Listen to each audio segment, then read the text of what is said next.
요즘 장 보러 가기 무섭다는 말 정말 실감나시죠? 분명 예전하고 비슷하게 담은 것 같은데 계산대 앞에 서면 깜짝 놀랄 때가 한두 번이 아닙니다. 이렇게 치솟는 식료품 가격이 우리 지갑에 또 우리 생활에 얼마나 큰 영향을 미치고 있는지 오늘 한번 깊이 들여다보겠습니다. 이건 그냥 숫자에 대한 이야기가 아닙니다. 작가의 리사 씨의 이 한마디 정말 가슴 아픈데요. 성실하게 자기 삶을 살아온 사람마저 벼랑 끝으로 내몰리고 있는 현실, 그 막막함이 고스란히 전해지는 것 같습니다. 자, 그럼 정말 궁금해지죠? 대체 우리가 어쩌다 여기까지 오게 된 걸까요? 지금부터 이 위기 뒤에 숨겨진 복잡한 이유들을 하나씩 차근차근 파헤쳐 보겠습니다. 우선 딱딱한 숫자 이야기부터 하기 전에요. 이 통계 뒤에 숨어있는 실제 사람들의 목소리를 먼저 들어보려고 합니다. 그래야 이 문제가 얼마나 심각한지 진짜로 와닿을 테니까요. 싱글데디인 러셀 씨의 이야기인데요. 우유 한 통에 거의 10,000원이라니? 물가 상승이라는 단어가 얼마나 현실적인 공포인지 딱 와닿게 하죠.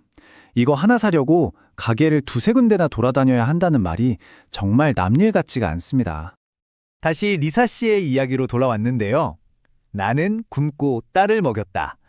정말 이 한마디에 모든 게 담겨 있죠. 이건 이제 단순히 허리띠를 졸라매는 수준을 넘어서 그야말로 생존의 문제라는 걸 보여주는 겁니다.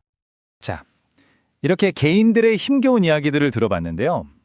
이제 한 걸음 뒤로 물러나서 이 문제의 전체적인 규모를 보여주는 데이터를 좀 들여다보겠습니다. 아마 좀 놀라실 거예요.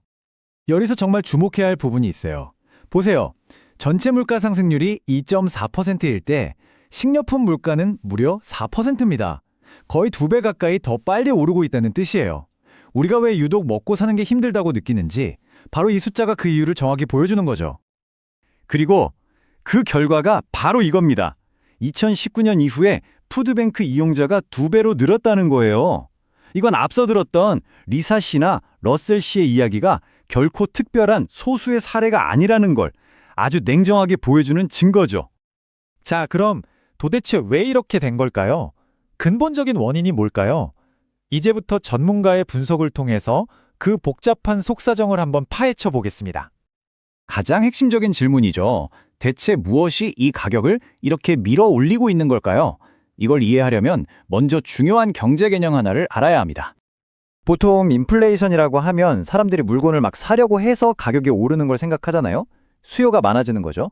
그런데 지금 상황은 정반대라는 겁니다. 이걸 바로 공급 측 인플레이션이라고 하는데요. 쉽게 말해서 우리가 뭘 더 사서가 아니라 애초에 농장에서부터 우리 식탁까지 음식을 가져오는 데 드는 비용 자체가 폭등했다는 뜻이에요.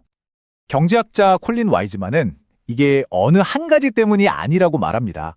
말 그대로 여러 악재가 동시에 터진 거죠. 기본적인 인건비, 기름값 같은 생산비가 오르는 건 물론이고요. 갑자기 터진 전쟁 같은 국제정세가 공급망 전체를 흔들고 또 가뭄이가 홍수 같은 기후변화가 농사를 망치고 이런 전 세계적인 문제들이 국내 유통 구조랑 맞물리면서 상황을 더 악화시키는 아주 복합적인 문제라는 겁니다. 그리고 중요한 건 이게 우리만 겪는 일이 아니라는 거예요.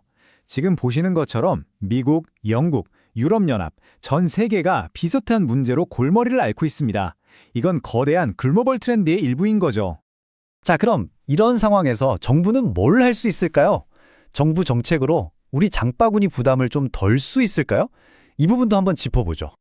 가장 쉽게 떠올릴 수 있는 게 가격 통제죠. 정부가 그냥 이 이상 가격 올리지 마 하고 정해버리는 거예요. 듣기에는 참 좋죠. 하지만 경제학의 역사를 보면 이 방법은 거의 항상 실패했습니다. 왜냐하면 가격을 억지로 누르면 기업들은 팔수록 손해니까 물건을 안 만들겠죠. 결국 마트 진열대는 텅 비게 되고 소비자들은 돈이 있어도 물건을 못 사는 더 최악의 상황이 벌어지는 겁니다. 정치권에서 자주 나오는 얘기 중 하나가 탄소세를 없애면 물가가 잡힌다는 주장인데요. 전문가들의 분석은 좀 다릅니다. 탄소세가 식료품 가격에 미치는 영향이 생각보다 굉장히 작다는 거예요. 그러니까 이걸 없앤다고 해서 지금의 이 어려운 문제가 마법처럼 해결될 만능 열쇠는 아니라는 거죠. 자, 그럼 이제 마지막으로 앞으로 우리는 어떻게 해야 할지 우리가 마주해야 할 새로운 현실에 대해 이야기해 보겠습니다. 전문가의 전망은 솔직히 좀 암울합니다. 앞으로도 높은 식료품 가격에 익숙해져야 할 거다. 이게 결론이에요. 어쩌면 이게 일시적인 현상이 아닐 수도 있다는 거죠. 바로 이 지점에서 생각의 전환이 필요합니다. 물건 가격 자체를 내리는 게 어렵다면 어쩌면 해법은 다른 데 있는 게 아닐까요? 바로 우리 가게의 소득, 즉 구매력을 높여서 이 비싼 가격을 감당할 수 있게 만드는 겁니다. 문제의 관점을 가격에서 소득으로 옮겨보는 거죠. 그래서 전문가들이 제안하는 구체적인 방법들이 이런 겁니다.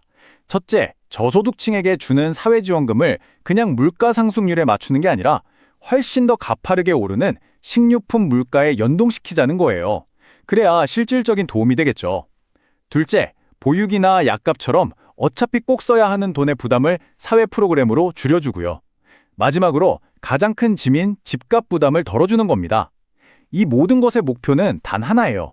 우리 지갑에 쓸 수 있는 돈, 즉 가처분 소득을 늘려서 숨 쉴 틈을 만들어주자는 거죠. 자, 오늘 분석을 마무리하면서 마지막으로 이 질문을 던져봅니다. 여러분의 그리고 우리 사회의 가계부는 과연 이 새로운 현실을 감당할 준비가 되어 있을까요? 이건 단순히 개인의 씀씀이 문제를 넘어서 우리 모두가 함께 고민해야 할 큰 숙제가 아닐까 싶습니다.